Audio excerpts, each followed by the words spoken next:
प्रयागराज में आप सभी लोगों का स्वागत है।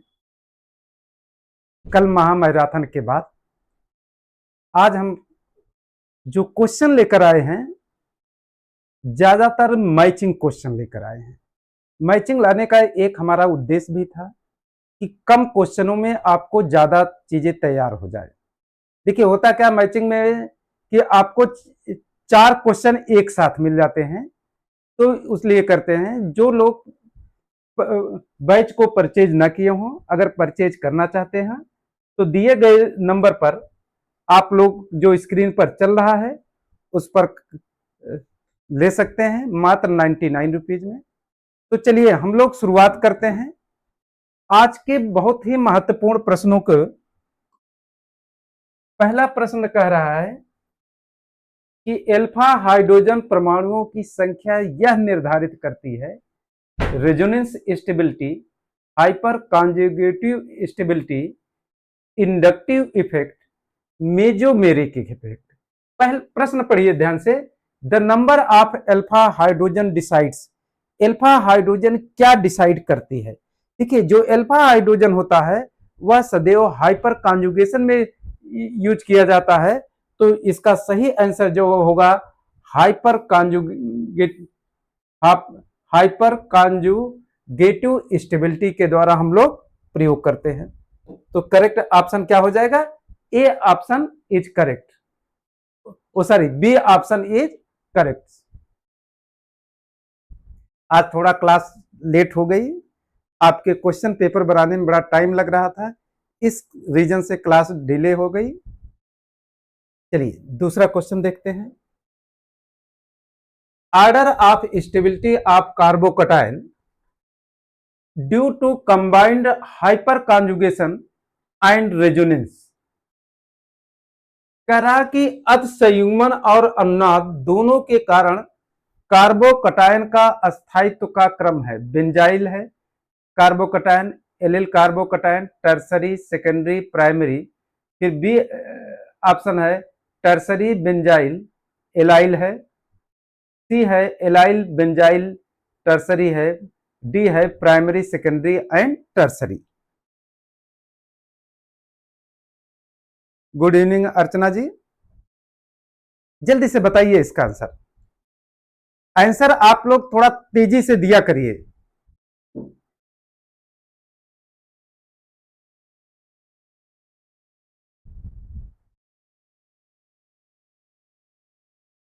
दीपक पटेल कह रहे हैं 2 का ए ऑप्शन होगा। एक सही ऑप्शन 2 का ए ही होगा। बेंजाइल कार्बोकटायन जो होगा या रेजोनेंस के द्वारा होगा। ये दोनों रेजोनेंस के किसके द्वारा स्टेबलाइज होंगे? अनुनाद के कारण से होंगे, और यह हमारे जो होंगे किसके द्वारा? हाइपर कॉन्जुगेशन के द्वारा। और स्टेबिलिटी का देखिए है तो ये भी, लेकिन सही स्टेबिलिटी ऑर्डर हमारा ए ऑप्शन ही सही है। गुड इवनिंग सभी लोगों को। चलिए नेक्स्ट क्वेश्चन देखते हैं। OH group activate the benzene ring reason it.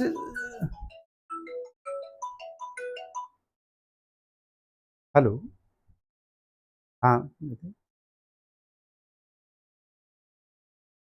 हाँ नवंबर वाली, हाँ सब इसी में आएगा सब। हाँ हाँ सब जितने कराए जाएंगे सब उसी में आ जाएंगे। हाँ हाँ हाँ हाँ।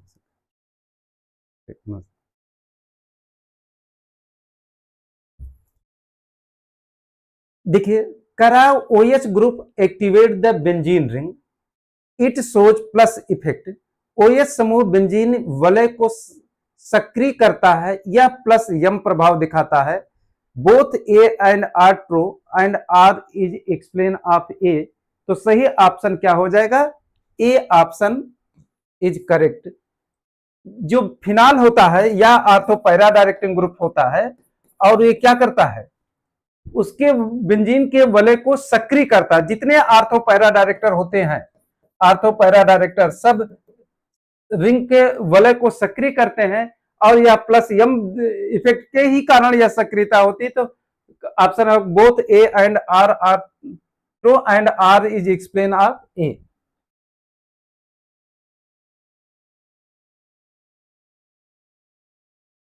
फोर्थ का ए है, Michael addition is a conjugate addition.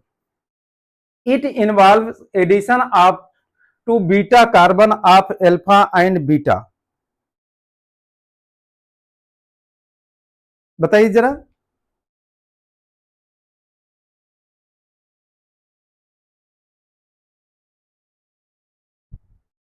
देखिए, Michael addition is conjugate addition.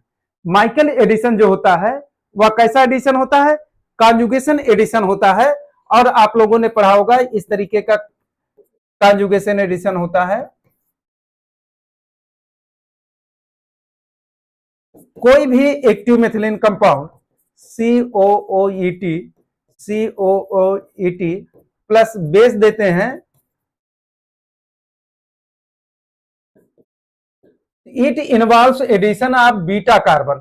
कहां होता है? अल्फा बीटा होता है। तो एकदम सही कह रहा है कि Michael addition is conjugate addition, it involves beta carbon of alpha beta.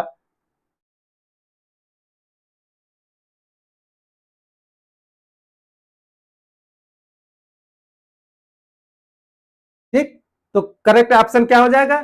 Both A and R true and explain, यह भी एक्सप्लेन कर रहा है किसका? ए का ऑप्शन को ही।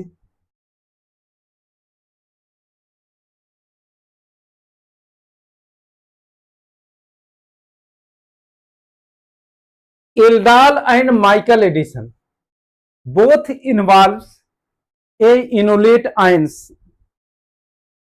हमारा दोनों क्या है? इनोलेट आयन की तरीके बिहेवियर शो कर रहा है। देखिए, एल्डाल कंडेंसेशन में भी इनोलेट आयन बनता है, Michael addition both involve enolate ion. जैसे देखिए CH3 C double bond OH देते हैं, इसको OH माइनस देते हैं, तो ये CH2 minus C double bond OH, इसी को इनोलेट आयन कहा जाता है। यह स्टेबल होता है। माइकल एडिशन में एक्टिव मेथिलीन कंपाउंड होता है, इसको हम बेस देते हैं OC2H5 माइनस, तो यह भी CH माइनस COOET, यह भी इनोलेट आयन ही देता है। तो दोनों enolate ion act is nucleophile in both, एकदम सही कह रहा है कि enolate ion both have nucleophile, तो इसका ही भी ऑप्शन 5 का ए ही होगा। चलिए next, A option is correct.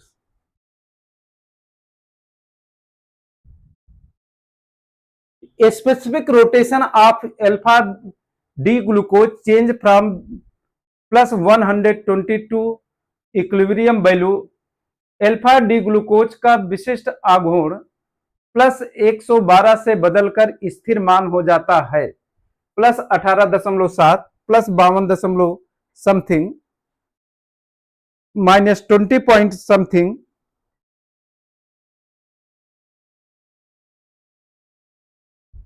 बताइए जल्दी से। अल्फा डी ग्लूकोज का विशिष्ट आघूर्ण प्लस 112 डिग्री से बदलकर स्थिर मान हो जाता है। देखिए, जब alpha D glucose, specific rotation कितना है अल्फा डी ग्लूकोज का? यह है अल्फा प्लस 112 डिग्री। जब यह बीटा में बदलता है, बीटा डी ग्लूकोज में, तो इसका मान प्लस 1 स्थिर मान हो जाता है।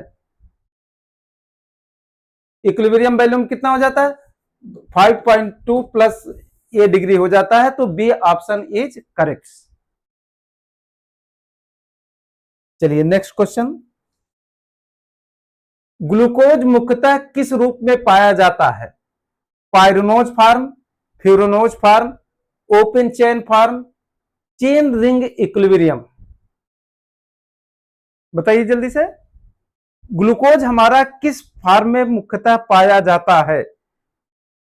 Pyranose form, furanose form, open chain, chain ring equilibrium. बढ़िया क्वेश्चन है ये कि ग्लूकोज किस फॉर्म में एग्जिस्ट करता है। अर्चना कह रहे हैं कि सेवंथ का ए ऑप्शन सही है, एकदम करेक्ट है। पायरिनोज फॉर्म में ही ग्लूकोज हमारा पाया जाता है। फिर पायरिनोज का मतलब 6 मेंबर रिंग, 6 मेंबर रिंग में पाया जाता है, जिसमें हमारा मुख्यतः क्या होता है, अल्फा डी ग्लूकोज और बीटा डी ग्लूकोज, जिसमें से beta D glucose more stable होता है।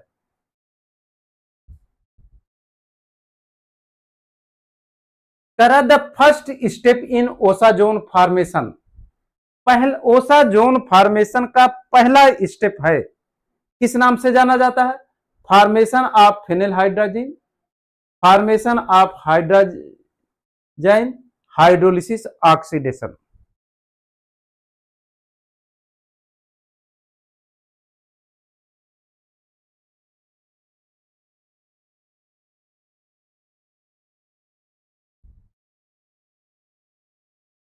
सभी लोग कह रहे हैं कि ए ऑप्शन इज। देखिए एक चीज ध्यान रखिएगा, जो एल्डिहाइड हो और कीटोन हो, ठीक, एल्डिहाइड हो या कीटोन हो, अगर इन्हें हम फिनिल हाइड्रोजन देते हैं, H2NNH देते हैं C6H5, तो यहां से जो H2O निकलता है और H2NNH देते हैं C6H5 जो होता है H2, ये जो होता है यह हाइड्रोजन ही बनाते हैं। क्या बनाते हैं? हाइड्रोजन। तो कौन सा मॉलिक्यूल लिया है? फिनिल, तो फिनिल हाइड्रोजन। अब देखिए ओसाजोन फॉर्मेशन जो ग्लूकोज का होता है, ये रिएक्शन होती है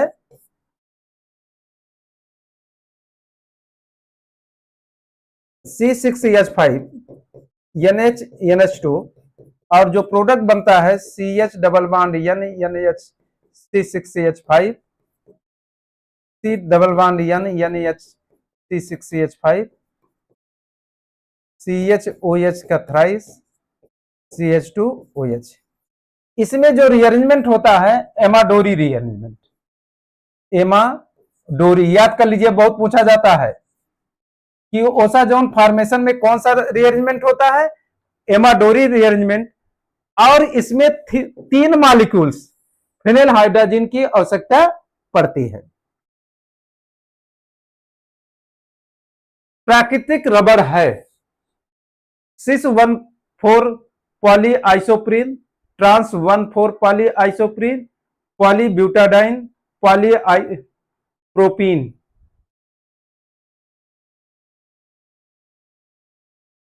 जल्दी से बताइए। प्राकृतिक रबर है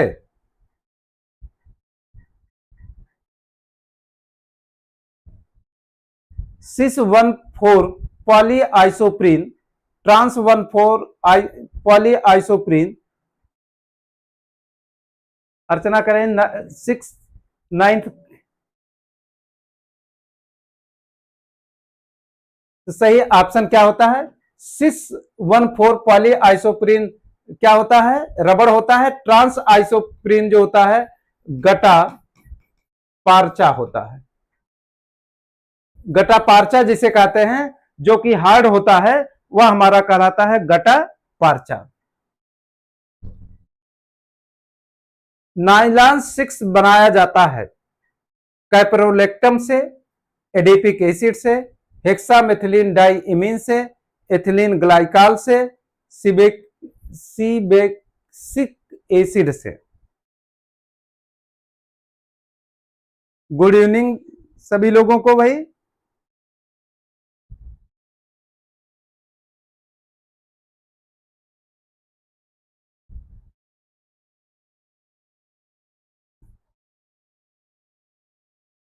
नाइलॉन 6 बनाया जाता है। अर्चना कह रहे हैं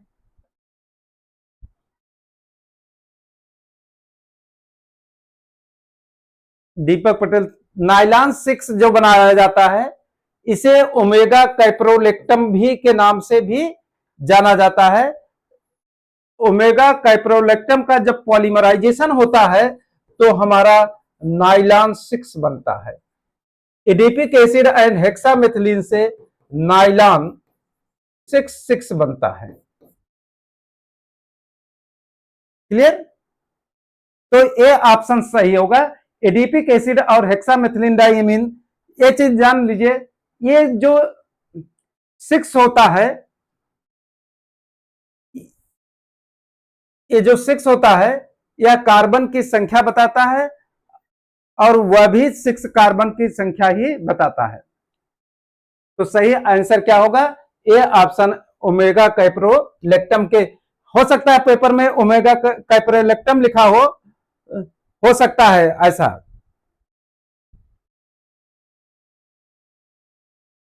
जब the frequency of radiation emitted when an electron falls from n2 n1 is given by, जब इलेक्ट्रॉन n2 से n1 पर गिरता है तब उत्सर्जित विकिरण की आवृत्ति होती है। जल्दी से बताइए। कह रहा है जब इलेक्ट्रॉन n1 से n2 पर गिरता है तो उत्सर्जित विकिरण की आवृत्ति होगी, बताइए।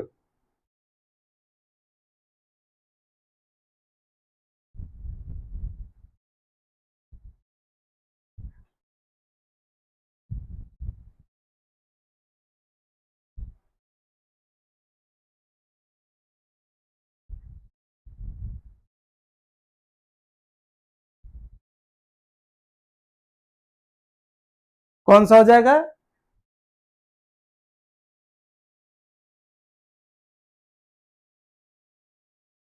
B option is correct. ठीक। परमाणु का क्वांटम यांत्रिकी मॉडल विकसित किया था। The quantum mechanical model of the atom was developed by Schrodinger, Bohr's, Heisenberg, Sommerfeld. जल्दी बताइए। The quantum mechanical model of Bohr's developed bye,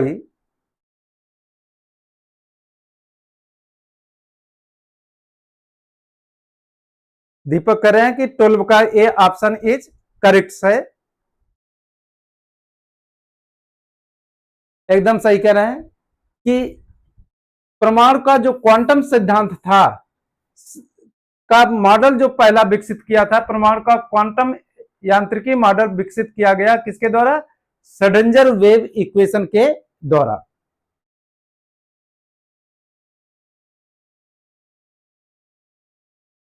A meso compound is optically inactive due to internal plane of symmetry, external बाहरी छतपूर्ति है, कायरलता का अभाव है, none, इनमें से कोई नहीं।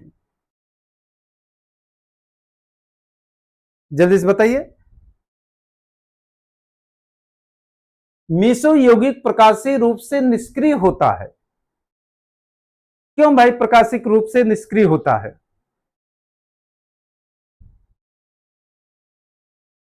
प्रकाशिक रूप, देखिए जो मेसो कंपाउंड होते हैं उनमें क्या पाई जाती है? प्लेन ऑफ सिमेट्री पाई जाती है।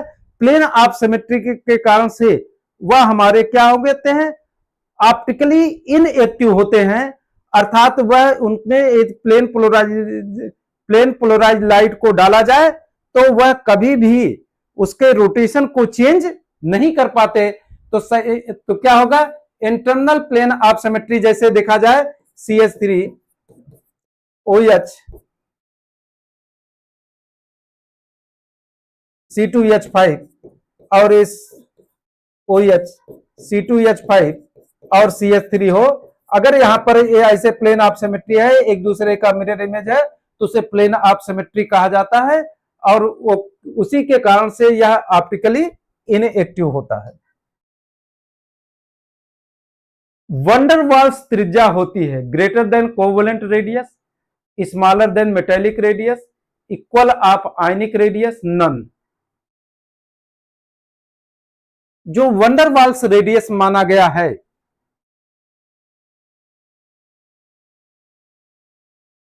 ठीक है अर्चना जी, टाइट्रिक एसिड जो होता है ऑप्टिकली इनएक्टिव होता है ड्यू टू मेसोमेरिक इफेक्ट।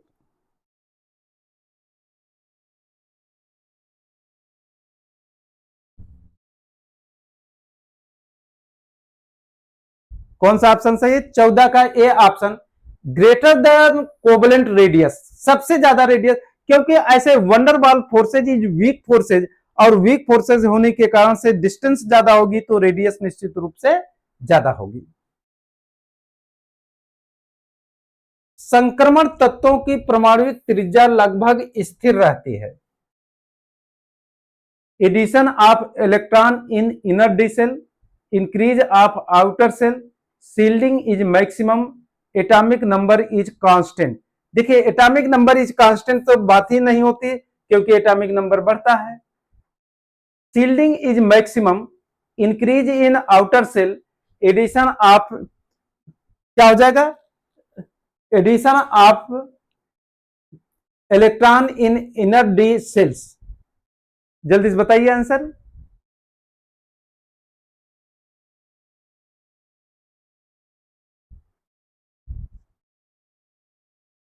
पंद्रह का ए ऑप्शन है, addition of electron in inner d orbital. Inner d orbital के ही कारण क्या होता है, उनका जो है परमाणु त्रिज्या लगभग चेंज तो होती है लेकिन लगभग स्थिर बनी रहती है, बहुत मामूली सा चेंज आता है।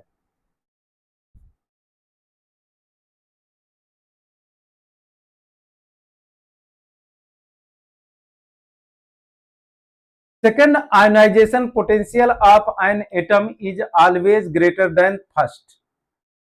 The electron removed from positively charged ion with greater effective nuclear attractions.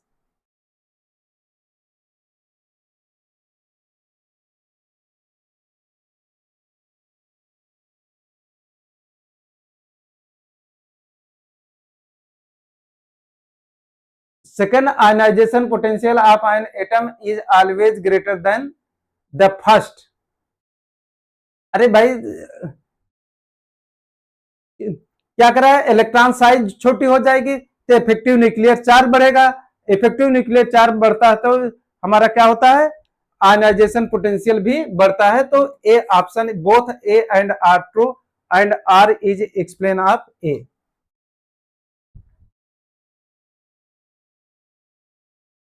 आपको करेक्ट मैच करना है, कौन किसका सही ऑप्शन होगा, जल्दी से बताइए।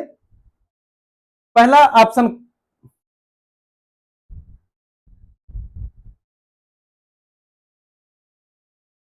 XeF2 रेखी, SF4 सीसा, ClF3 T shaped, XeF4 square planar.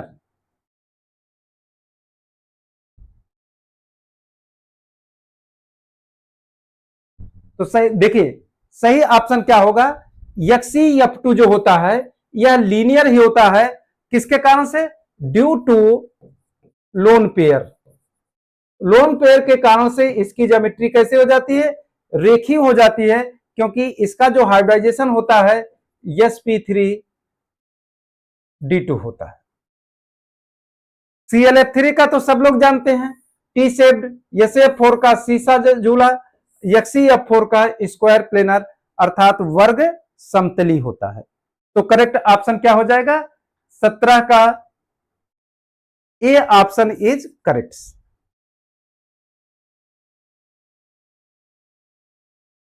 Match the VSEPR notation AXNEM with geometry.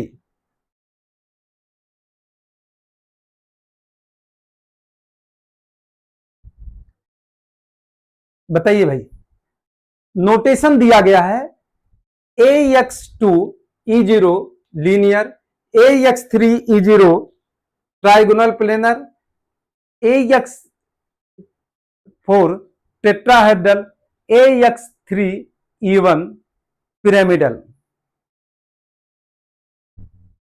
देखिए ए सेंट्रल एटम हो गया, इससे बॉन्ड। ई जो होता है लोन पेयर होता है, या लोन पेयर जीरो है। इट मीन्स हमारा मॉलिक्यूल्स क्या होगा, जैसे CO2 हो गया, BeCl2 हो गया, इस तरीके के मॉलिक्यूल्स की ज्योमेट्री लीनियर होगी। AX3 आपका हो जाएगा BF3 मॉलिक्यूल्स, क्योंकि लोन पेयर यहां पर जीरो है। AX4 है जैसे CF4, ठीक। टेट्राहेड्रल AX31 अर्थात एक लोन पेयर होगा, फॉर एग्जाम्पल जैसे अमोनिया PCl3, इस तरीके के मॉलिक्यूल। इसका भी पहला ही ऑप्शन करेक्ट है।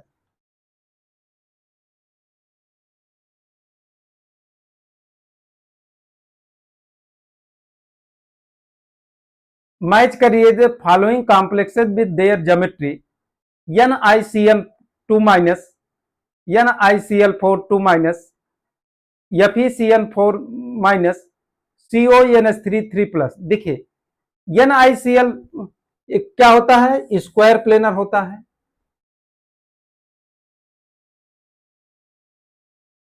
अब देखिए NiCl4 यह हमारा टेट्राहेड्रल ही होगा, क्यों, इसका कोऑर्डिनेशन नंबर कितना है, 6 6, तो दोनों हमारे ऑक्टाहेड्रल होंगे।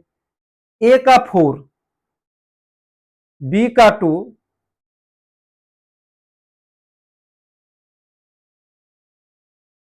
कौन सा ऑप्शन जाएगा,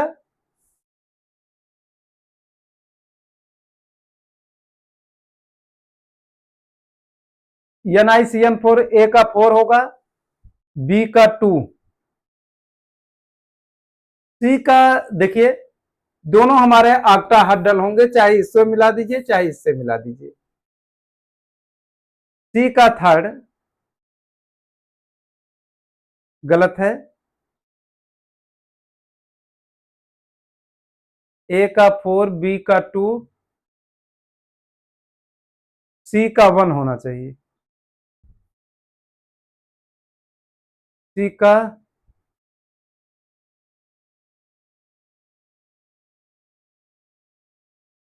सी का इसको बल्कि ऐसे मिलाइए, क्योंकि दो ज्योमेट्री सेम हो गए, थोड़ा सा देखिए, इसको तो 4 से मिला दीजिए, इसको 2 से मिला दीजिए, और इसको इसी से मैच करा दीजिए, इसको इससे मैच करा दीजिए। देखिए ए का 4, बी का 2, सी का 3, डी का 1, पहला option is correct.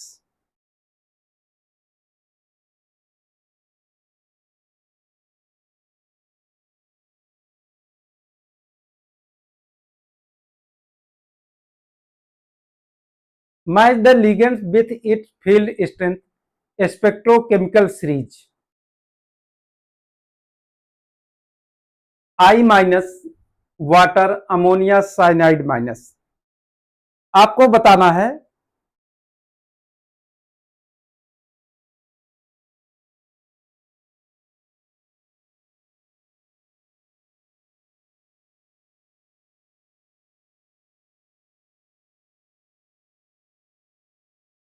I minus, ये तो पता है।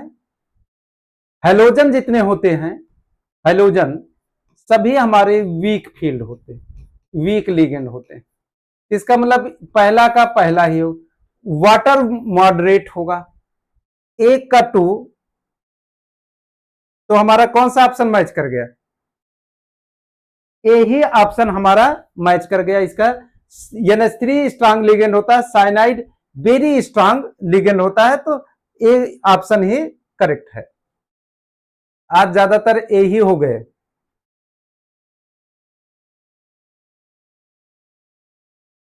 एसर्शन कह रहा है in Werner complex secondary valency correspond to the coordination number, secondary valency are unusable, both A and are true and are explain of A, both true but are not explain, A is true but R is false, both false। जल्दी से बताइए।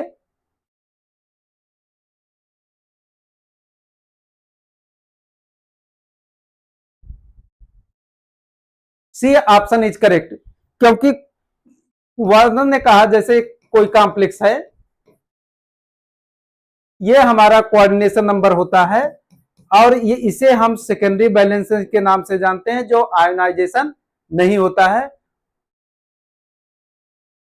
Werner के यौगिक के द्वितीयक संयोजकता correspond to coordination number, तो A is correct but R is false, तो सी ऑप्शन इज करेक्ट।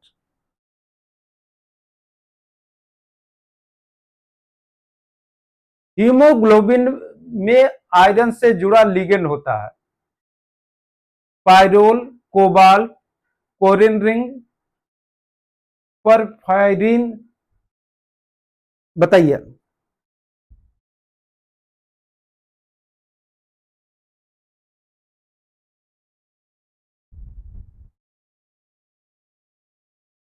बाईस का जल्दी से।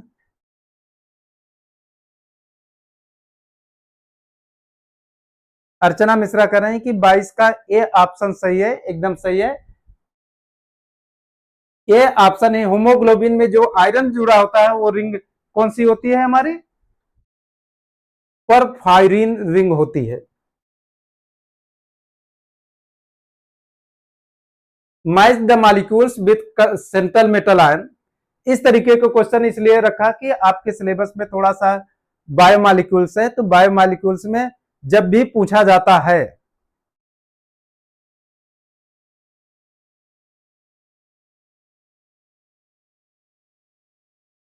सर ए भी रॉन्ग है। अरे ए कहाँ रॉन्ग है भाई, coordination number secondary valency coordination number बताती है। राजभर जी बताइए, कौन किसमें पाया जाता है? Haemoglobin, myoglobin, vitamin B12, chlorophyll.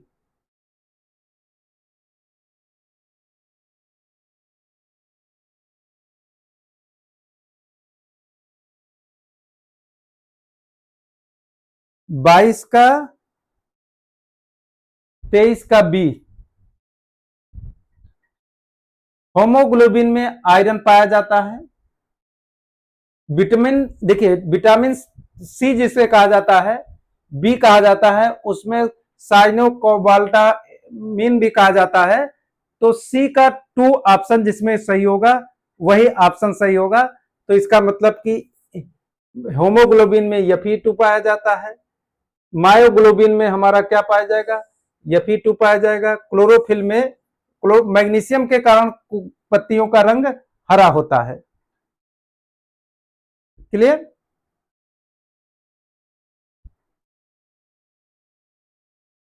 Match the redox pair with its function, redox pair MnO4 से MnO2 है, ऑक्सीडाइजिंग एजेंट कह रहा है। Cr2O7 Cr3 oxidising agent, hydrogen peroxide से H2O, both oxidising and reducing agent, SO2 से SO4 reducing agents.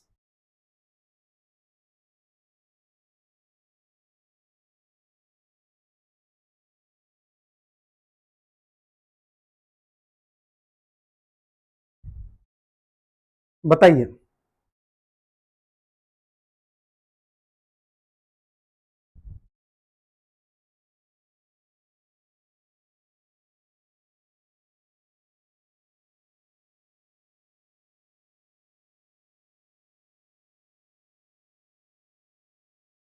देखिए आप लोगों ने पढ़ा होगा कि MnO4 हमारा ऑक्सीडाइजिंग एजेंट कहलाता है,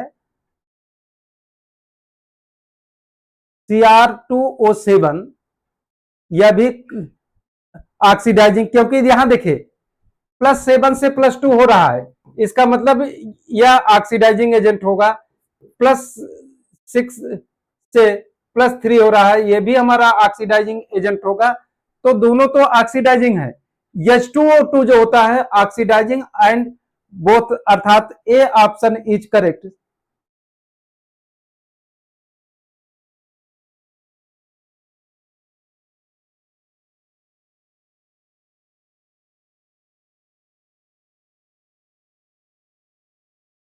ठीक, तो ऑप्शन सही कौन सा होगा? पहला ही ऑप्शन हमारा करेक्ट है।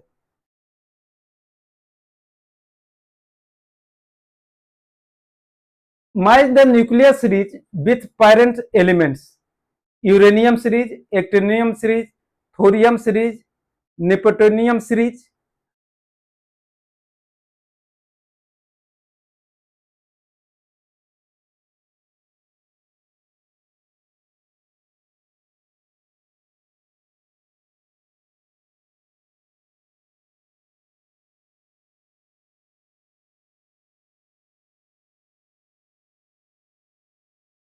बताइए जल्दी से।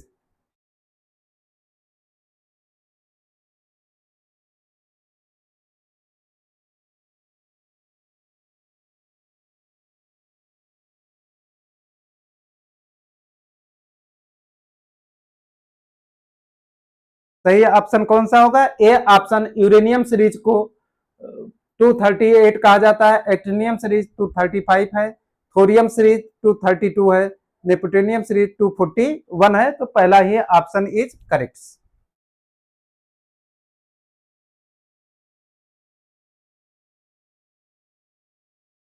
निम्नलिखित में से कौन सा कथन अल्फा कणों के लिए सत्य है? They have high penetrating power, इनमें उच्च भेदन शक्ति होती है। दे आर हीलियम न्यूक्लियाई, ये हीलियम के नाभिक होते हैं। दे हैव नेग्लिजिबल मास, इनका द्रव्यमान नगण्य होता है। दे कैरी -1 चार्ज, इन पर -1 चार्ज होता है। जल्दी से बताइए, एल्फा कण क्या होता है? एल्फा जो होता है उसे कहा जाता है हीलियम का नाभिक होता है। तो दे आर हीलियम न्यूक्लियाई, तो बी ऑप्शन इज करेक्ट।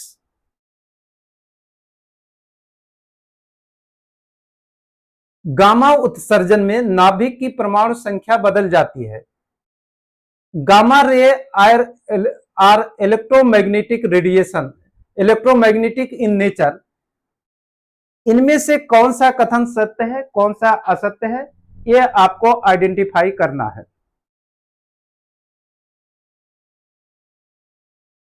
जल्दी से बता दीजिए, 27 नंबर क्वेश्चन के जल्दी से बताइए। 27 का डी कर रहे हैं, गामा उत्सर्जन से नाभिक की परमाणु संख्या बदल जाती है। सरासर गलत कह रहा है कि गामा के उत्सर्जन से कभी भी परमाणु का नाभिक नहीं बदलता है। तो ए इज फॉल्स, जिसमें होगा वही ऑप्शन से। और gamma ray are electromagnetic in nature, एकदम सही करा, इलेक्ट्रोमैग्नेटिक ही नेचर में होता है। तो कर 27 का डी ऑप्शन सही है। A is false but R is true.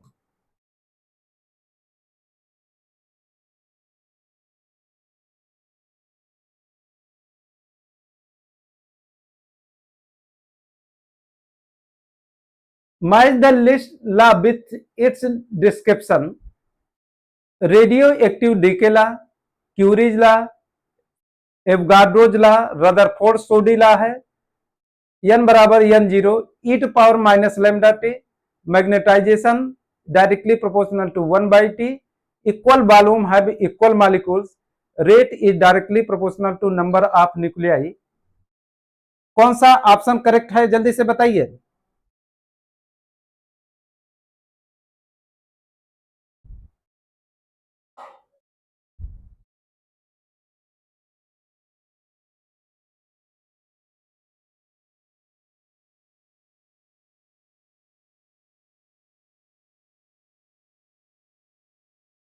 ए का 1 होगा। क्यूरीज ला ठीक ही है, magnetisation of 1/2। Avogadro's law equal volume है इक्वल नंबर। तो फिर Rutherford Soddy law, rate directly proportional to number of nuclei. It is A option is correct.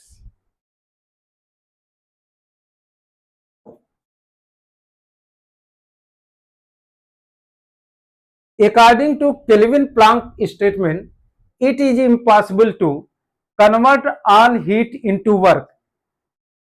Kelvin Planck के अनुसार यह असंभव है कि convert all heat into work, संपूर्ण उष्मा को कार्य में बदला जाए।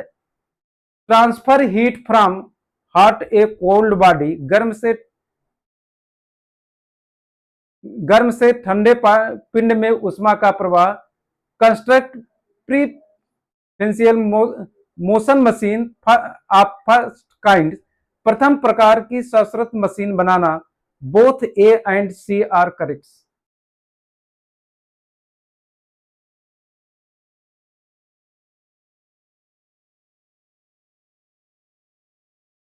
ऐसे सोच लीजिए कि convert all heat into work, this is Sadi Carnot का स्टेटमेंट है। उसने कहा था कोई हीट हमारी वर्क में कन्वर्ट। बी ऑप्शन तो निश्चित रूप से सही होगा, ट्रांसफर हीट। अच्छा हाँ sorry, Kelvin Planck convert all heat into work, अर्थात पहला ऑप्शन हमारा क्या है, सही है। बाद में सोडी कार्नाट ने जरूर कहा कि हमारा क्या होता है कि जो पूरी हीट होती है वह वर्क में कन्वर्ट नहीं हो पाती है।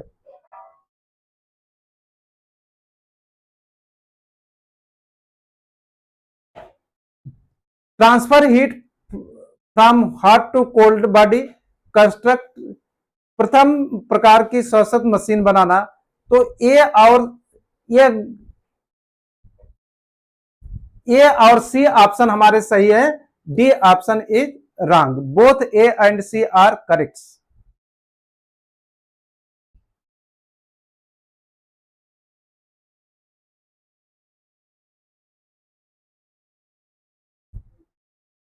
इक्वेशन का रहा डेल्टा यू बराबर Q plus W, delta S is greater than Q reversible by T, eta is equal to 1 - T2 upon T1, delta G बराबर delta H minus T delta S.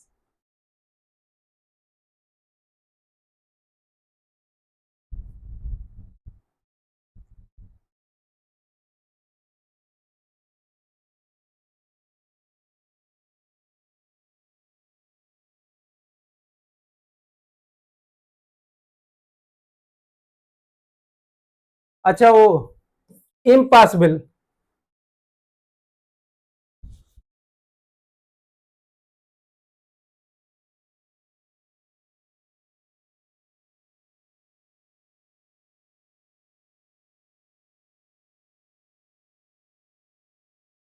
बताइए क्या कोई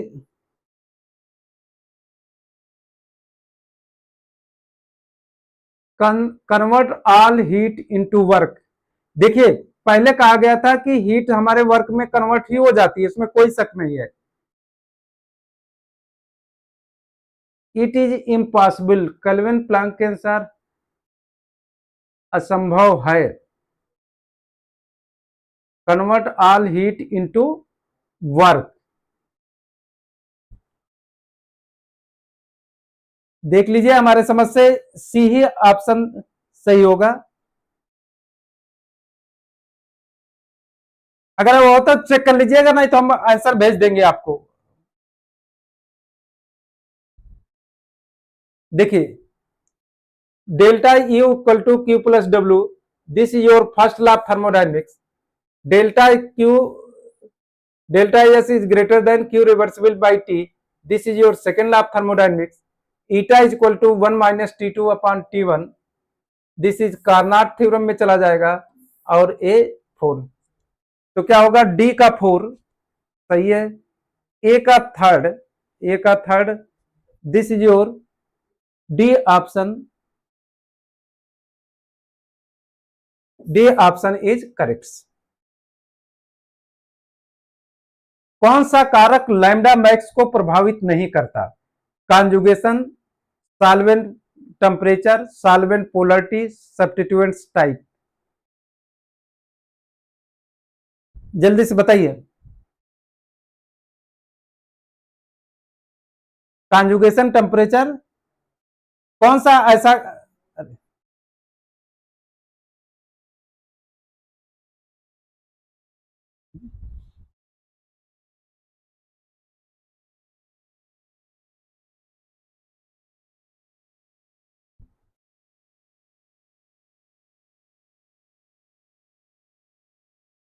देखिए कौन सा कारक लैम्डा मैक्स को प्रभावित नहीं करता।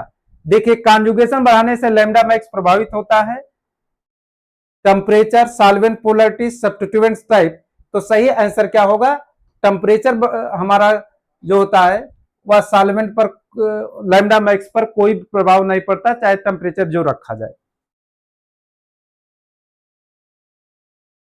फार्मलिहाइड करा कि formaldehyde shows both n to pi and pi to pi transition.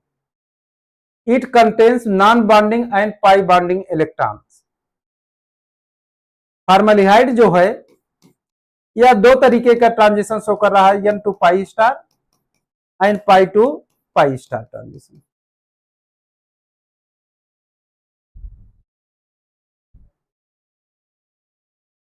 A and both are, देखिए यहीं से चेक कर लीजिए, डबल बॉन्ड है तो पाई से पाई स्टार ट्रांजिशन होगा, n पाई है तो n to pi star transition, both are correct.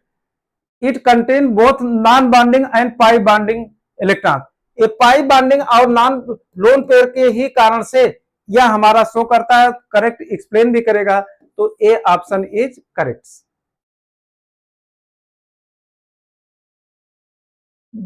33 का रहा, the CX bond energy order of carbon tetrahalide is.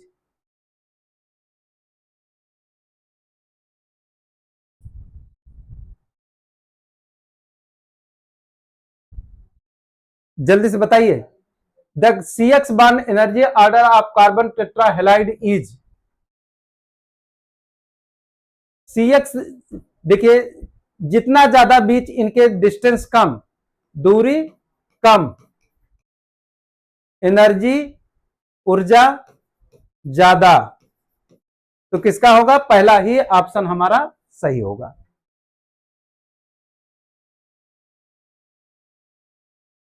निम्न को सुमेलित कीजिए, लुकास परीक्षण, द्विमा विधि, जेंडाल विधि, हिंसबर्ग मेथड्स। जल्दी से बताइए।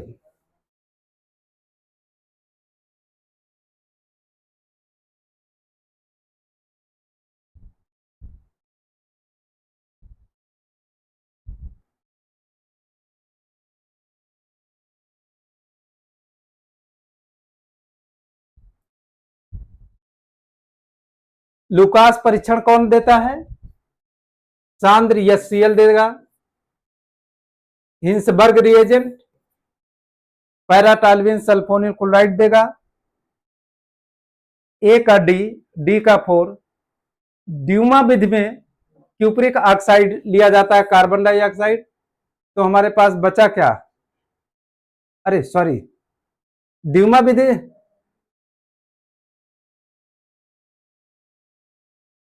और जिंडाल विधि में हमारा क्या लिया जाता है? H2SO4।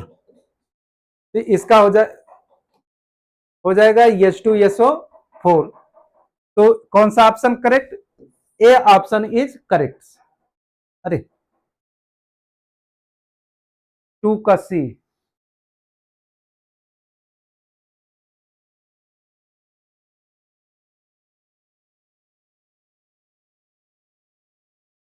ठीक, this is correct option.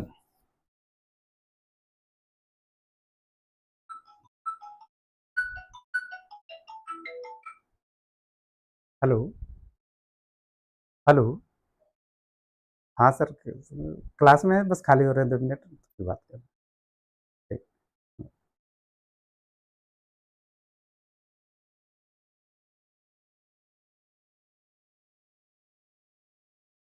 Lucas D है, ड्यूमा का सी है। अच्छा वो सॉरी, हिंसबर्ग का ए होना चाहिए, बी हो गया। ठीक ठीक, करेक्ट। ठीक, सही लगा था, यहां लगाने में गलती हो गई। ठीक,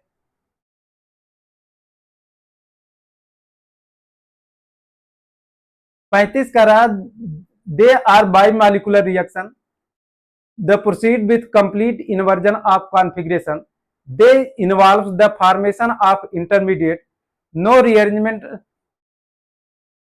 इज इन्वॉल्व इन देम। किस अभिक्रिया के लिए बात कर रहा है? डी अभिक्रिया के लिए कह रहा है। तो सही ऑप्शन बताइए जल्दी से।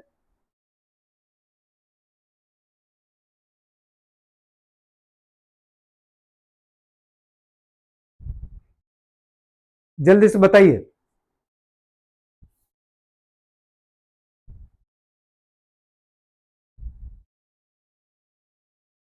देखिए SN2 ये दो हो तो बाइमॉलिक्यूलर होगा, पहला ऑप्शन इज करेक्ट, जिसमें पहला ऑप्शन होगा वही सही होगा, ये वाला तो गलत हो गया। देख SN2 है तो प्राइमरी होगा, तो क्या होगा, कंप्लीट इन्वर्जन होगा, तो अर्थात दूसरा ऑप्शन भी करेक्ट हो जाएगा। They involve formation of intermediate, intermediate नहीं बल्कि बनता क्या, ट्रांजिशन स्टेट बनता है, तो 3 गलत है, तो 1, 2 and 4 are correct, D option is correct.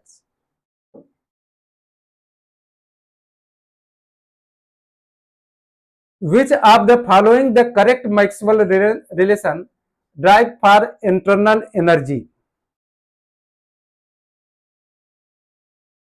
जल्दी से बताइए।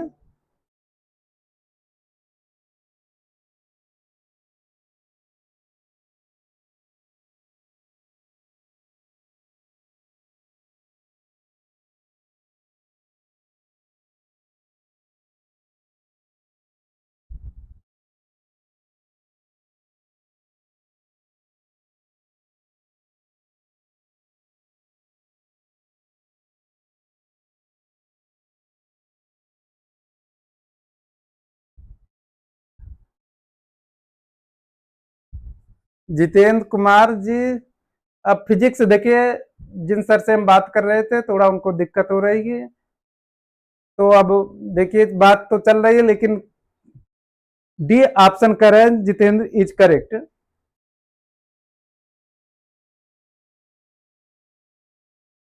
बताइए भाई। अरे भाई एक चीज ध्यान रखिएगा, you means internal energy, you means क्या होता है, इंटरनल एनर्जी। आप लोग ऐसे याद कर लीजिए, SPVT, ठीक है, SPVT से याद कर लीजिए, AH, ए हो गया, H हो गया, और G, और बचा क्या, AHGE बचा।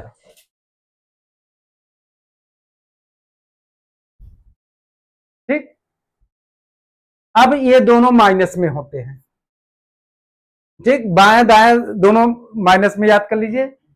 अब कौन सा ई वाला है, ई कैसे पढ़ेंगे, इस डायरेक्शन से पढ़िए, तो del P over del S at constant v is equal to del T over del V at constant S with negative sign.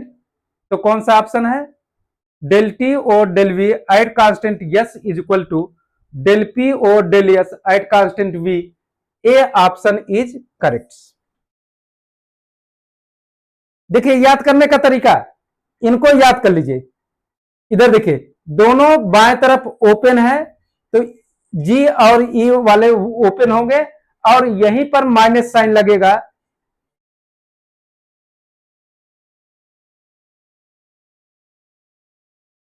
अरे भाई इंटरनल एनर्जी को यू भी कहा जाता है, और हेल्महोल्ट्ज़ एनर्जी को ए भी कहा जाता है, और एफ भी कहा जाता है।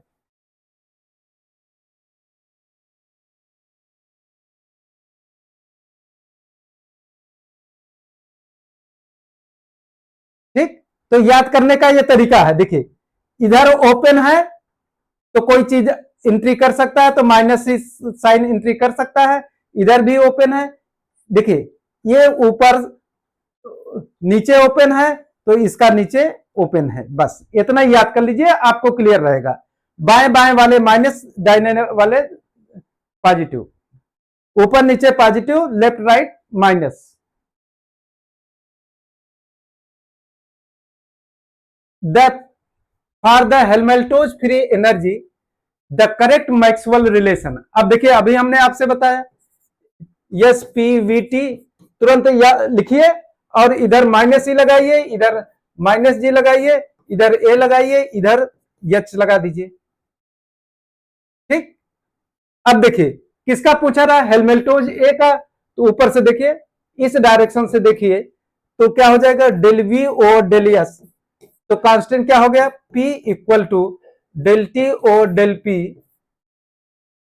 Eight constant S equal to कौन सा रिलेशन है, देखिए डेल वी और डेल एस,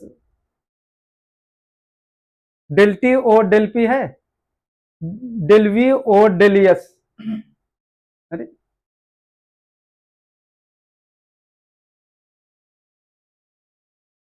डेल वी और del S at constant P,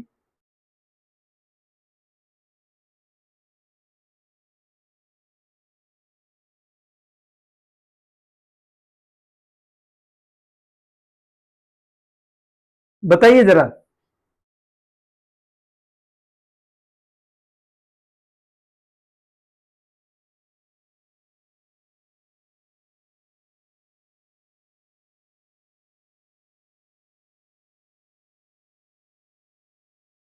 हम्म, हाँ, ये गलत है हो गया क्या, हाँ नहीं भी आता है,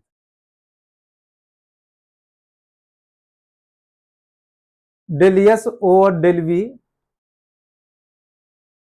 eight constant T is equal to del P. अरे एक मिनट, हम्म,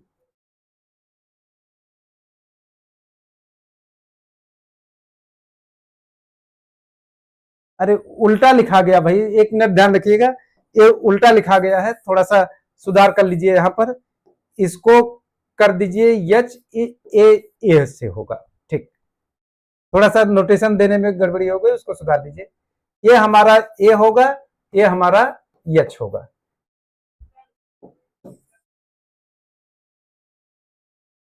ठीक, तो क्या होगा, ये है तो क्या लिखा जाएगा, डेल एस और del V at constant T बराबर डेल पी और del T at constant we.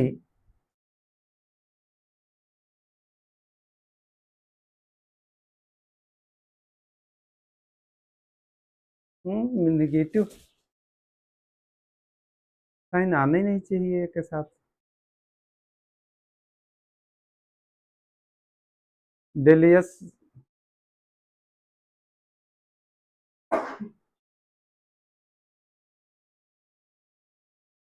Deepak sir देखिए ये होता है, ए जरा देखिए तो ए बराबर ई माइनस टी एस होता है, तो डी ए बराबर क्या होगा, D E minus,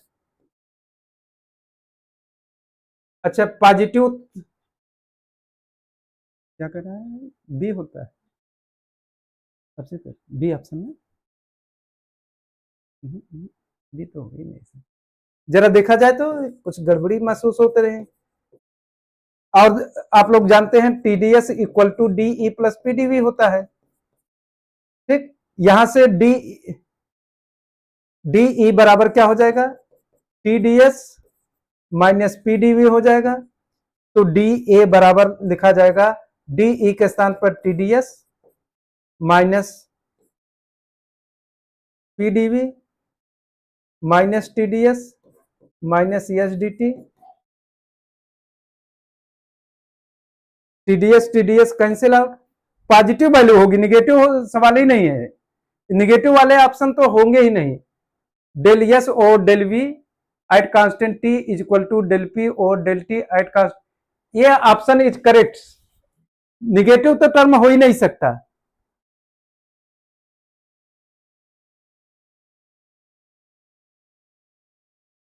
negative term हो ही नहीं सकता भाई,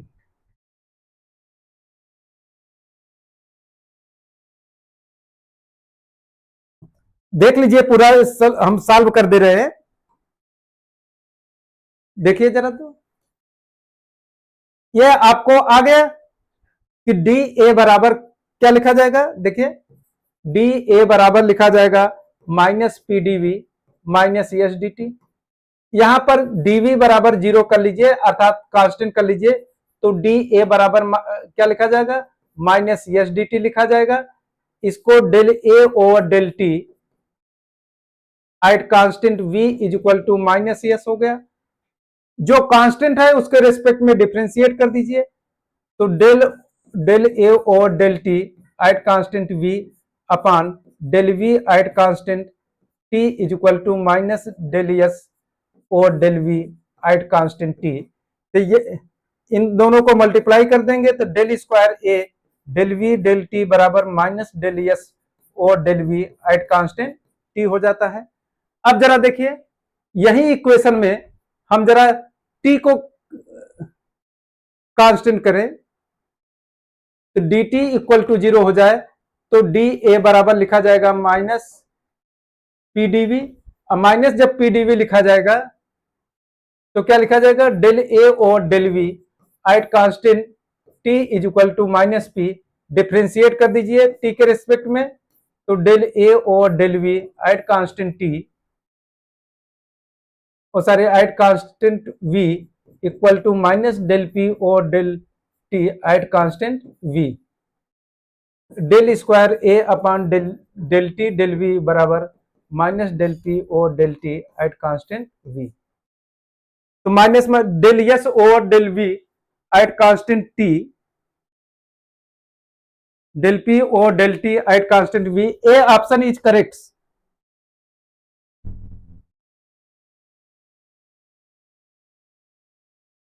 only A option is correct, not D option is correct.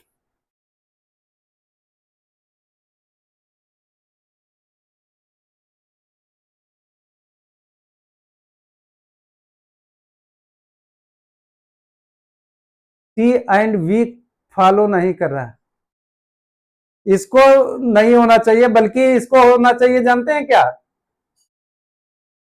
यही पर थोड़ा सा उसने क्वेश्चन गलत कर दिया। टी वी नहीं होना चाहिए बल्कि क्या होना चाहिए, यहां से देखिए ये इक्वेशन जो आई है हमारी D A equal to minus PdV minus C S D T.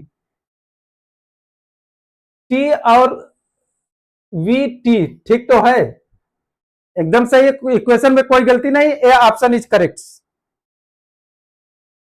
ठीक ठीक है।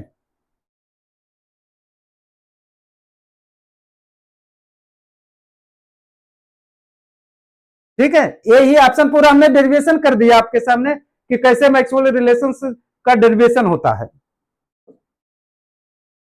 चलिए आज यहीं पर प्रश्नों की श्रृंखला खत्म होती है।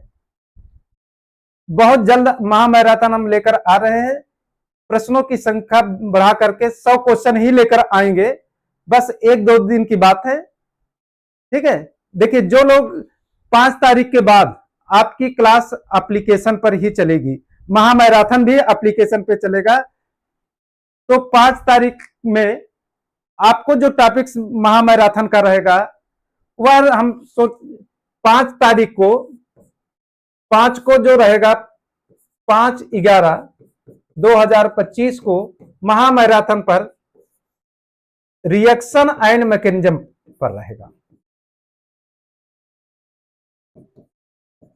जो कि एप्लीकेशन पर रहेगा। किस पर रखा जाएगा, महामैराथन इस बार रहेगा रिएक्शन एंड मैकेनिज्म पर। जिन लोगों को परचेज करना है 5 तारीख के तक आप परचेज कर लीजिए, मात्र 99 रुपीज में आपको मिल जाएगा, उसके बाद बढ़ जाएगा फीस, तो फिर आपको ज्यादा पेमेंट करनी पड़ेगी। ठीक है, तो चलिए यहीं पर खत्म करते हैं, कल पुनः आप लोगों को सामने फिर मुलाकात होगी। तब तक के लिए सभी लोगों को बहुत बहुत धन्यवाद जुड़ने के लिए, और गुड नाइट सभी लोगों को। ओके, थैंक यू जुड़ने के लिए।